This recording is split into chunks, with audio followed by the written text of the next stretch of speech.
Bobby Jones said nobody ever wins the National Open. Somebody else just loses it. I am such an idiot. Bobby Jones was right. The U.S. Open has no conscience. It takes you on a week-long journey into frayed nerves and thick rough. It asks the toughest questions and then has the gall to repeat them. Bully, oppressor, unrelenting punisher. It can turn the most skilled player into a picture of frustration. Tom Watson said it takes more courage to win a U.S. Open than any other tournament. Jack Nicklaus said some players just weren't meant to win and they know it. The U.S. Open leaves scars and bruises. It shakes them to their core. It has them searching the skies for answers. But somehow, some way, someone always wins.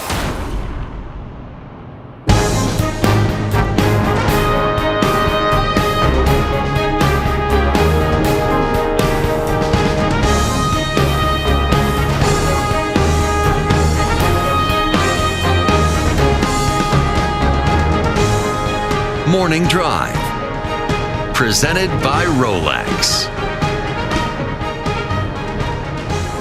And we welcome you back to Morning Drive.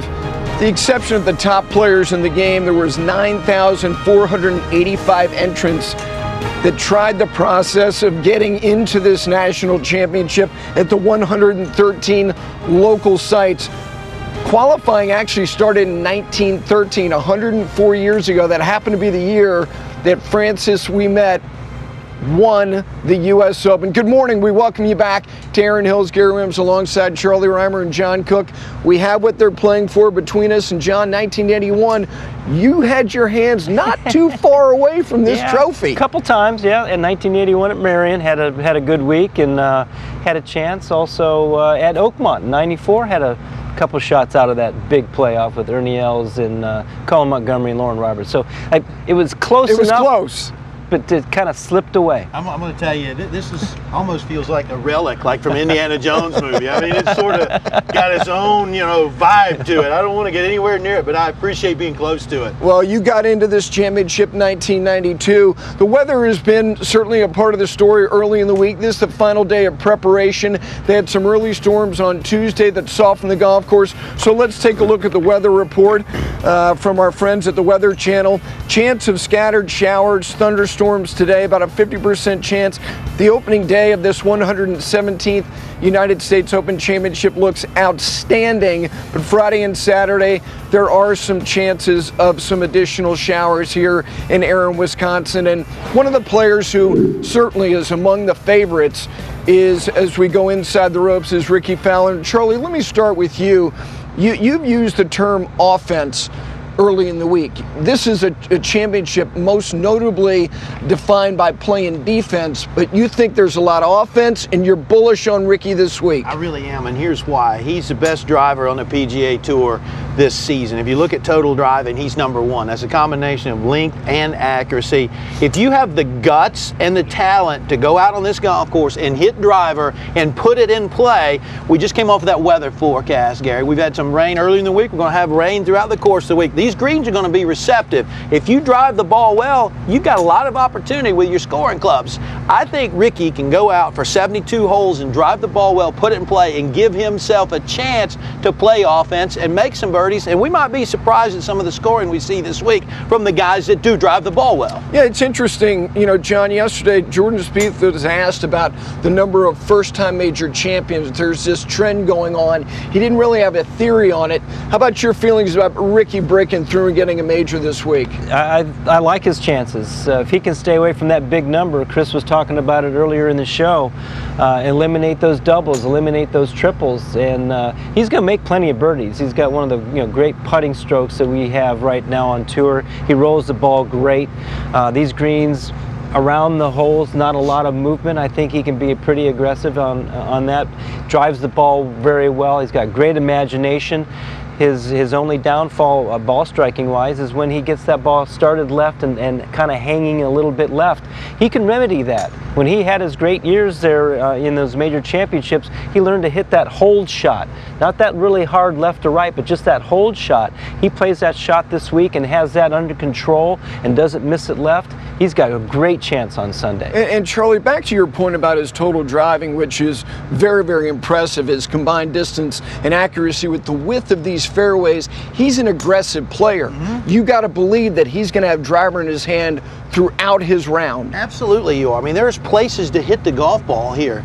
And you got to have a swagger to know that you're going to go 72 holes in the U.S. Open and hit a lot of drivers. Does anybody have more swagger than Ricky Fowler? Maybe only one other guy I can think about right now, John Rahm, with a tremendous amount of confidence that he's got in his golf game. But here's the other thing about Ricky. When you look at his stats, his scrambling is phenomenal. He's the #1 bunker player on the PGA Tour this season. So why wouldn't you be aggressive with the driver? If you know you get in a little bit of trouble, you can recover. There's no reason not to go be aggressive with the driver if you're Ricky Fowler this week. Absolutely, and that's the thing about these great players is they're ultimately confident in their long game, and they're not afraid to take chances because they know their short game can bail them out. And Ricky's short game can do that. He can be aggressive. I've played with him enough to know he's quite long. I mean, he can hit the ball a long way, so he's not shy on hitting that driver. And he wants to get back to contending in majors. He had that great year in 2014. And interesting to note, there was a lot of width to the fairways at Pinehurst #2. Now, he was well off the pace of Martin Kaymer, who dusted the field, but these fairways are even wider than Pinehurst #2. Yeah, there definitely is a ton of width.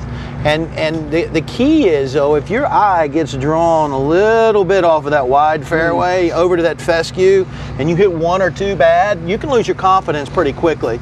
And we're going to see some wind pick up in afternoon rounds. And some of the holes that get crosswinds, if you don't have that commitment to the line, the commitment to your swing, then you can lose your confidence pretty quickly. For that reason, I think as we look at this week, we're going to see the same players maybe shoot a super low round, be hot with the driver during that round, lose a little bit of confidence, and maybe the next day come back with 76 or 77. And John, I want to kind of amplify something you said earlier, staying away from the big number. If you look historically over the last 30 years of men who have won the U.S. Open, there are not many double bogeys. The only guy who did it with multiple double bogeys was Tiger Woods in 2008. He offset it because he made more eagles than anybody made in the U.S. Open in the last 25 years. Yeah, for Ricky, it's a discipline.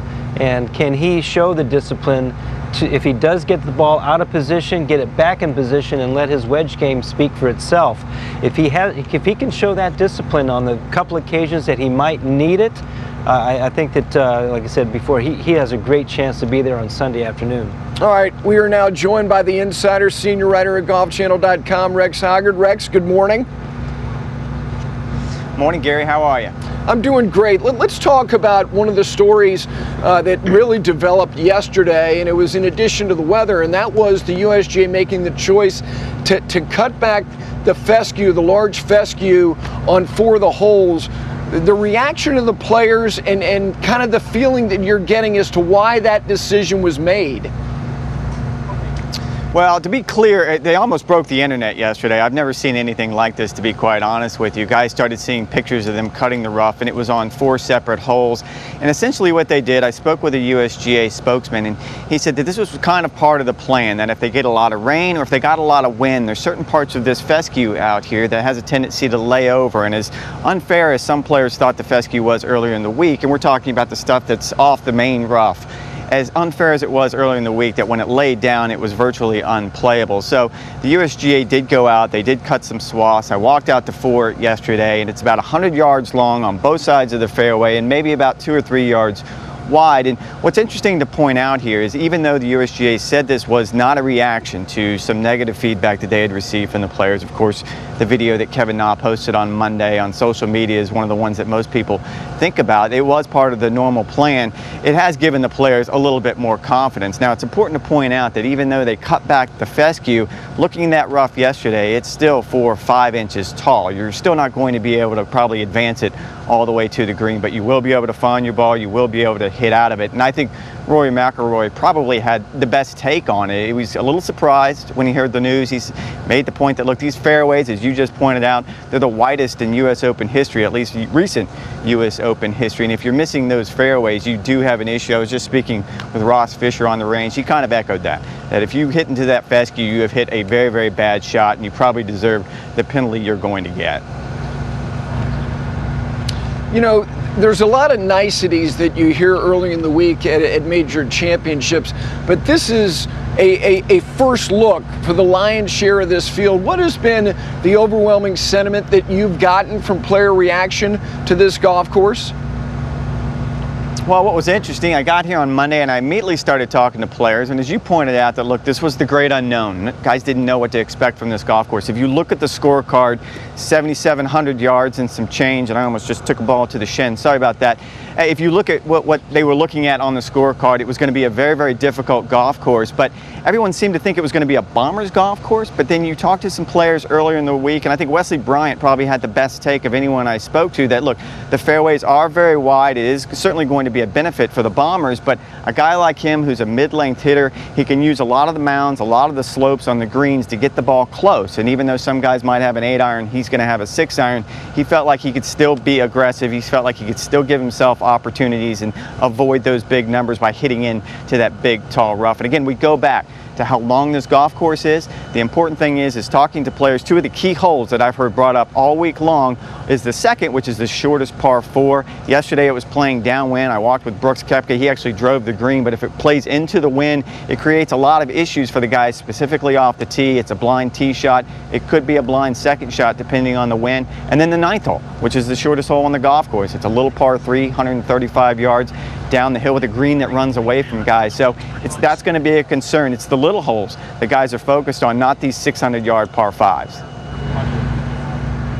All right, one of the key storylines is always the defending champion. You had the caveat, and it's a big one, the birth of his second child with Paulina Gretzky, and that's Dustin Johnson. It's been 28 years since somebody won consecutive U.S. Opens. That was Curtis Strange. How is he trying to accelerate his game plan since he got here so late? Because you walked with him yesterday. You and I both know Dustin, and we know he doesn't accelerate anything except for that club head speed. He showed up late yesterday afternoon, played a practice round with Brooks Koepka, had a very, very relaxed feel on the whole warm-up. It was an abbreviated warm-up. They went to the first tee. Again, it was very relaxed. It didn't look like he was trying to make a crash course on this golf course. Obviously, the birth of his second son on Monday gave him the opportunity to sort of start slow this week, but it doesn't look like he's in a rush to try to figure the golf course out. Keep in mind, Gary, that he did play 2 practice rounds here after missing the cut at Memorial a few weeks ago. So he's comfortable with the golf course, and again, he's one of those guys, even though he hasn't played great since that injury at the Masters and he's coming off the birth of that second child, he's one of those guys that you have to look at week in and week out and think he can contend specifically on a golf course like this.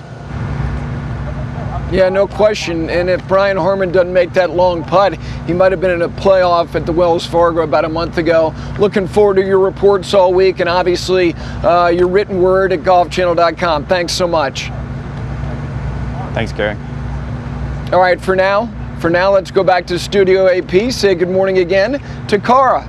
All right, Gary, thank you. And not only is Dustin Johnson the defending champion, he's had 4 top 10 finishes in 10 starts at the US Open. It's a major championship, Chris, that he plays well. But can you imagine having a life event as big as your second child being born and literally within a day or 2 days, you're out trying to prepare to defend a major championship? There's an awful lot going on, but if any player is best poised to deal with it, it might be Dustin Johnson. Yeah, it seems like nothing really affects him too much. Obviously, pretty exciting news with the birth of his second child, but the good news is it happened on Monday, and he was there and he was able to spend the day, get out there Tuesday, play 9 holes, and get a practice round in today. It's a big thing. I mean, again, Dustin Johnson, the talent is so unbelievable. It's not like he needs to see every inch of this golf course. I'm sure his caddy's been out. I'm sure his caddy's been out walking with other players, getting a feel for the golf course, seeing how they're playing it, and you know, and that's a big deal. So I think that Dustin Johnson's going to be absolutely fine this week, and obviously one of the favorites. If anything, it's a life event that would be inspiring for a player. We've seen it before. I mean, we've seen it in grief when Ben Crenshaw buried his mentor Harvey Penick before the 1995 Masters. We saw it with you in Tiger Woods in 2006 at the Open. We've also seen it when players have babies, and it seems to kind of put things into perspective. As far as on the golf course, Dustin Johnson, we'll probably never see a player be as heavy of a favorite as Tiger Woods during his heyday, but you're starting to hear players talk about Dustin Johnson in similar ways. He comes to a golf tournament as the unquestioned favorite now. That's happening time and time again. 3 wins already this season. Won the major championship last year. A world golf champion. 15 PGA Tour wins now. Maybe the best driver in the game today, probably in the top 2 there, him and Rory McIlroy. Short game, he's worked on his deficits. Everything seems to be working for the #1 player in the world. That's exactly right. And you look at his wedge game, where his wedge game is from a year ago to now is crazy. So he's in the top 30 now from 75 to 125 yards. And you talk about a guy who's there a lot from 75 to 125 yards. Plus his putting has become so much better. His putting inside 6 feet, it looks like his stroke is silky smooth now, and he's making all those putts that matter. Well, guys, we're going to go inside the ropes to a couple of young studs in the game of golf right now, Jon Rahm and Justin Thomas. And I tell you what, when you think about the sporting moment that Spain is enjoying right now with Sergio Garcia winning the Masters, Rafael Nadal winning a 10th French Open, and the great play of Jon Rahm and Rafa Cabrera Bello on the PGA Tour. And then you have Justin Thomas, 3 wins already this season, the leader in birdie average, 2nd in eagles, 11th in driving distance. This is someone who we look at as the new era in golf. Justin Thomas seems to have it all working. I love the Rafa Nadal reference, by the way. I know you're a tennis fan. That was a special moment of the weekend. Just a point looking at these two, Justin Thomas for a moment before we move, is that Justin Thomas, he's had an exceptional run this season, as we know. He's had the most top 10s of anyone on the PGA Tour, 7. That is tied for first with this guy, Jon Rahm. So these are 2 gentlemen that have had incredibly good seasons. Obviously, both of them are seeking their first major championship. For Jon Rahm, he's really only playing in this for one of the first occasions. This is Justin Thomas's 8th major championship start. Never has he had a top 10. So it will be very interesting to see how they can deal with it. One thing you've got to remember is that 2011 US Amateur Championship. Justin Thomas played in that. He got to the second round of match play. I think anyone that progresses through stroke play qualifying would have, I suppose, rated that as a pretty good week.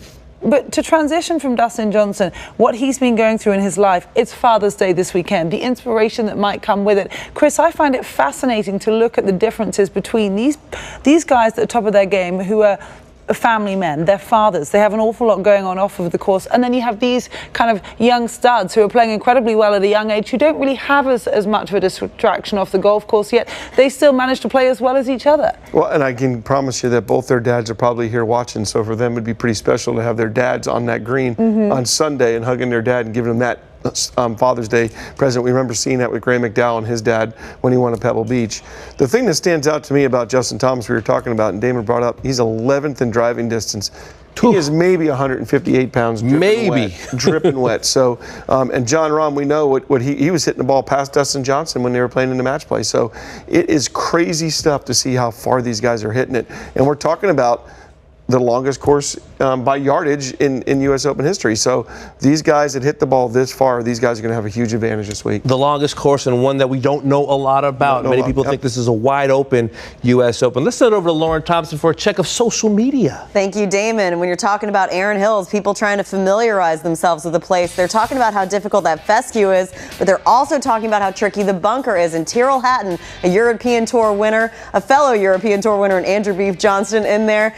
And it may not quite be legal, but Beef knows how to have a good time even when major championship pressure is just ahead. Check this out. Also, Andrew Beef Johnston from the fescue, this time with a little assist from a throw from Tyrrell Hatton. That's one way to master the game today. So take another look at this. Fescue, a problem?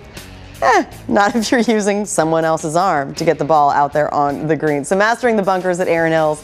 That's one thing. But how about an entire hole that our travel insider and one of the course designers are calling the hole of the week? And it's also changed as far as where it is in the routing of the layout. So how does it set up? Quite dramatic for the finish. You're going to see it up close and personal later on Morning Drive. Then we're going to join up with one of our Studio AP regulars who this week is on site with his players. Dr. Ara Sapaya, he's going to be live at Erin Hills showing you how he gets his players ready to perform at their peak, but also one of the biggest health battles that they're going to have to take on this time of year that you probably have dealt with yourself. You could be dealing with it right now. Plus, we're going to keep it going strong with our Inside the Ropes access on the eve of the 117th playing of the United States Open. The drills they're working on, who's by their side, and insight from our analysts while you get a good peek at their swings during their last practice day range sessions as a major championship week begins tomorrow. Morning Drive, though, rolling on. Stay with us all Wednesday, counting down those minutes. The clock is ticking. 156 players going toe-to-toe in an event that is famously the toughest test of golf.